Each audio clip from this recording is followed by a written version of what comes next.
ఇప్పుడు మనం breaking news చూస్తున్నాం.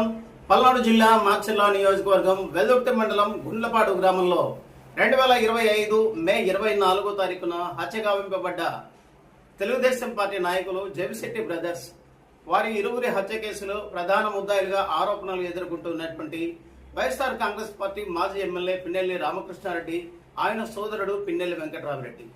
ఎట్టకేలకు 98 రోజుల తర్వాత పిన్నెల్లి రామకృష్ణారెడ్డికి బెయిల్ మంజూరు చేసిన గురజాల కోర్టు.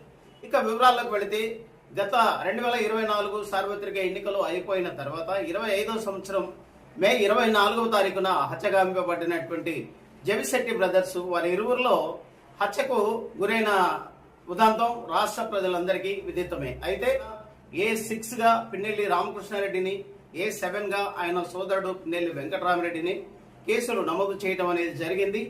గత 2025వ సంవత్సరం నవంబర్ 28వ తారీఖున హైకోర్టు ఆదేశాల మేరకు ఇద్దరు సోదరులు కోర్టులో లొంగిపోవడం అనేది జరిగింది.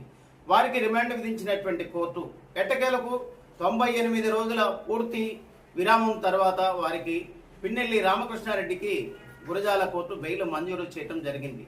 ఈ సందర్భంగా వైఎస్ఆర్ కాంగ్రెస్ పార్టీ కార్యకర్తల్లో కోలాహలం. సలసల మరిగే నెత్తురు తనది సామాన్యుడుగాడే, దడ దడ మెరిసే పిడుగై అడుగై అన్నొస్తున్నాడే.